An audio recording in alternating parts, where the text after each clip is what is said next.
and the center is conductive, does it go to the left and give you a positive reading? And those are the points that's going to be effective for you. And you can tell that by the way the patient responds. You can't measure them and go back and remeasure them, because sometimes they'll even be more, but you can release it. You'll neutralize the tissue right under the point, okay, but you'll still be able to find the point. Only when the condition is healing and when the patient is responding to the therapy will they be the same. That way you won't find the points. So, as I say, these protocols are mostly all first phase points. And there's many times that there's points that haven't been worked out. It's just like there's a condition, xerostomia. That's when we have extremely dry mouth problems. It's working about 90+% on xerostomia and better. And we have material on that from some research that was done at the Cancer Treatment Centers of America. So that'll be explained further on some of our videos. But many of the conditions that we see from our fibromyalgia, our neuropathies, our headaches are a breeze. My neurologist that I'm seeing is using it for headaches now. His therapist that I'm also using is a physical therapist due to a fall I had about 3 years ago in the ice. So I'm seeing a neurologist for my memory and also my stability problem, and I'm doing some exercises with my therapist. So Keith Koo, a physical therapist that I'm going to, came and now I said, what are you using it on, Keith? He said, just about everything I see I'm using some Auriculotherapy on. So it does have some merit in many chronic and situations that create problems for us.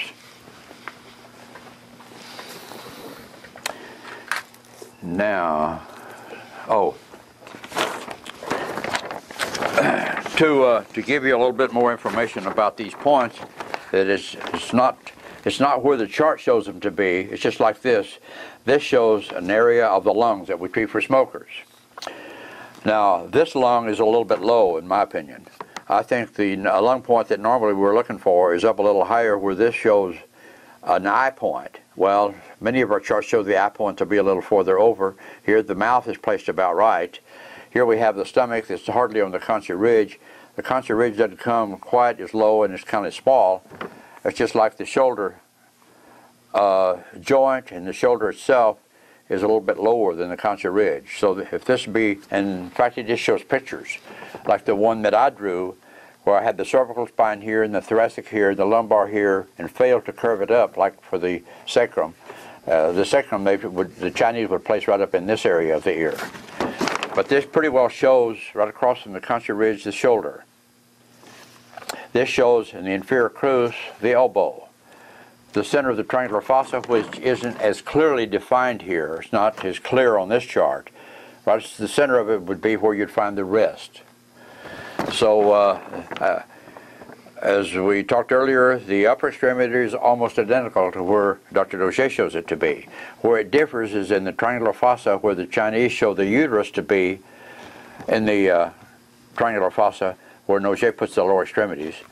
And the lower extremity for the Chinese are on the superior crus here. But it's an area, like where would you treat the stomach? From here to here, you could place a dozen or 2 dozen points in the stomach. Like some of these points that Dr. Daucher gave us, like you see here, this is all the first phase localizations. Well, here's the stomach with Daucher.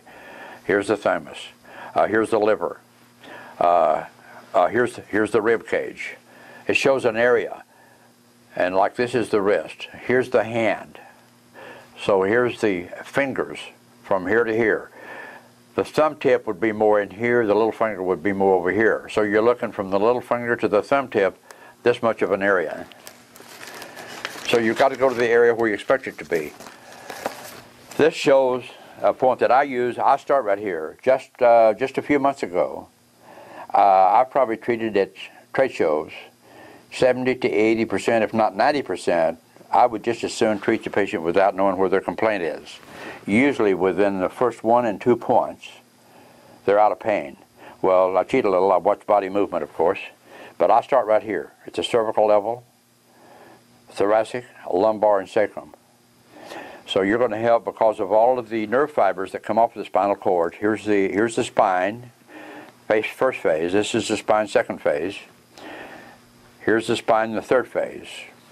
So if you're looking for If you don't get a point here, I'll immediately jump over here or go to the first phase, one or the other, but usually it's the third phase, which is the ectodermal layer, and find a point there. Then if you get somewhat of a change and find a good point, say it's a 2 megalom point, you many times go back to the second phase and now find points that didn't exist on the first scan. Or if you scanned at the lumbar here and not find a point and you remove a blockage here, now you can go back and not only find the point, but the point will work, where otherwise you wouldn't even find it. Don't attempt to be real successful unless you're finding a good point. And getting that potentiometer out of the way, and most of the devices had that, by removing the polarity switch and let it do automatically, this one right here, by removing the potentiometer and measure every megohm measurement, whether it's 9 megohms and our center and no megohm differential at all, it speeds things up for us considerably because we don't have all the time element looking for the primary target that we want to treat that's going to be most effective for us. So these were great, but we had to send about 20–30% of them back within the first 30 to 60 days, and there's 2–4 to get them back in from France. Sadat made these. That's Dr. Paul Noget's son, John Noget. And so this is what we do. We look at this chart here. You would use a lot with your backs, your headaches, and extremities and all, because the postganglionic nerve fibers is in the wall here. That's in the wall. This is the thoracic cut. This is the cervical cut. The vertebra would be right on the ridge. This is the transverse process, the post process. The disc is anterior toward the concha floor. The postganglionic nerve fibers are in the wall just below the disc. The muscles and tendons, the ligaments and muscles and tendons are out in this part of the anatomy, right out in here. This is the helix tail right here, as you see here. That's the helix tail.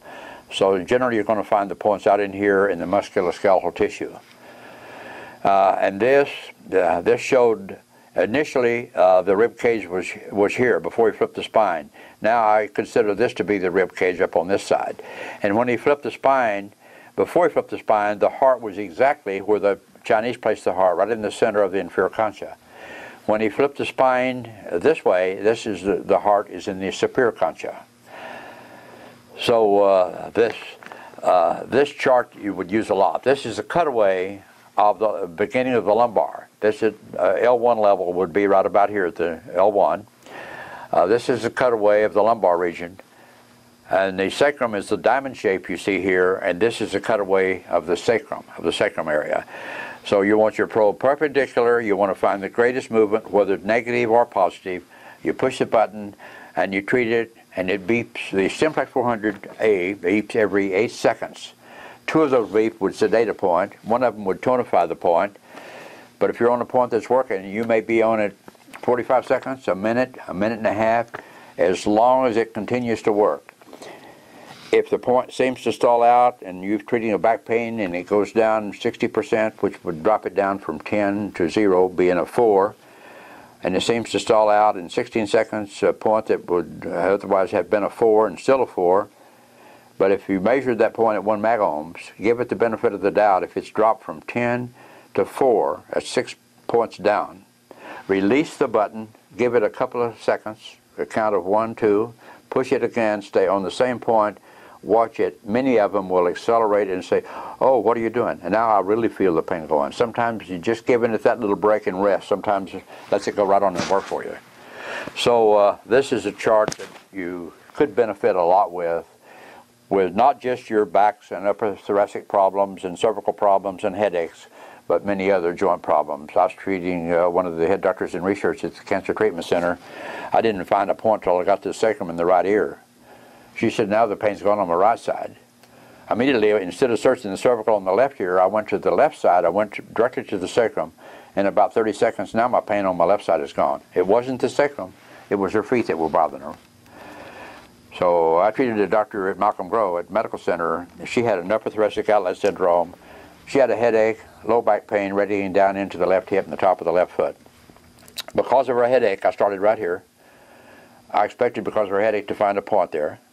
I didn't find anything. I went to the thoracic because of her upper thoracic outlet syndrome. Nothing there. Lumbar because of her back pain. Nothing I found. The sacrum